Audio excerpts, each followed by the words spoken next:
के प्रवचन में भी और पिछले दिनों के प्रवचन में भी वेद स्तुति के दूसरे श्लोक की बहुत बार व्याख्या की है और आपने वेद स्तुति पर अलग से श्रृंखला भी चलाई है।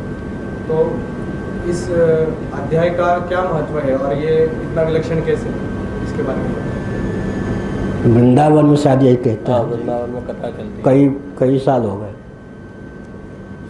बैठ। वेदों का जो तात्पर्य है वो ब्रह्म है। वेदों ने उस ब्रह्म की स्तुति की है। यही ना वेद स्तुति। वेद जो है आधिदैविक धरातल पर चेतन है, ठीक है। वेदों का तात्पर्य ब्रह्म है। सर्वे वेदा यत्पद मामनन्ति वेदैश्च सर्वैरहमेव वेद्यः। कठोपनिषद गीता का 15वां अध्याय। सर्वे वेदा यत्पद मामनन्ति वेदैश्च सर्वैरहमेव वेद्यः। अधिदैव की दृष्टि से श्रुतियाँ भी क्या हैं? विग्रह युक्त हैं। रामचरितमानस में भी श्रुतियों ने भगवान की सगुण यशनित गावही, वेदों ने भगवान की स्तुति की है। सगुण यशनित गावही, यहाँ भी श्रुतियों ने। और एक विचित्र बात है, जही जही अजाम, यहाँ से प्रारंभ। भगवान से कहा श्रुतियों ने, जही जही अजाम, मारो मारो मार दो अजा को। अब प्रश्न होता, अजा माने त्रिगुणमयी प्रकृति। अब श्रुतियाँ कह रही हैं जही जही अजाम,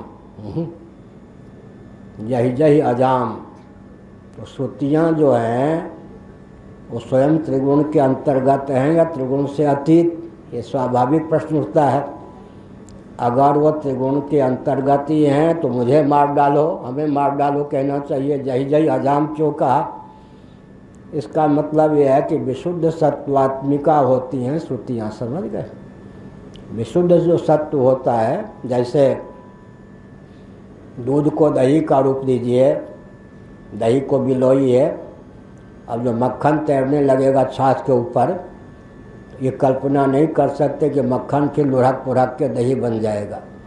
इसी प्रकार से सत्व गुण नाम त्रिगुण नामक समुद्र का मंथन करने पर जब विशुद्ध सत्व प्रकट हो जाता है, वही पराविद्या के रूप में अभिव्यक्त है। अब वो तमोगुण रजोगुण से अतिक्रांत या मलिन सत्वगुण से अतिक्रांत, जैसे दिति के गर्भ से जो उत्पन्न हुए मरुदगण, वो दैत्यों का पक्ष न लेकर देवराज इंद्र के अनुगामी हो गए। ऐसे ही त्रिगुणमयी प्रकृति का एक उज्ज्वल परिणाम है शुद्ध सत्व।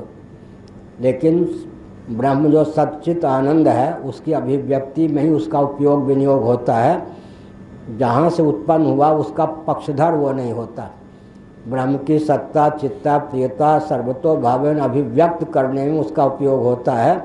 तो दिति के गर्भ से मरुद्गण उत्पन्न होने पर भी जैसे इंद्र के अनुगामी बन गए, ऐसे ही त्रिगुणमयी प्रकृति का एक उज्ज्वल परिणाम होने पर भी वो रजोगुण तमोगुण मलिन सत्वगुण का श्रुति अनुगमन नहीं करती।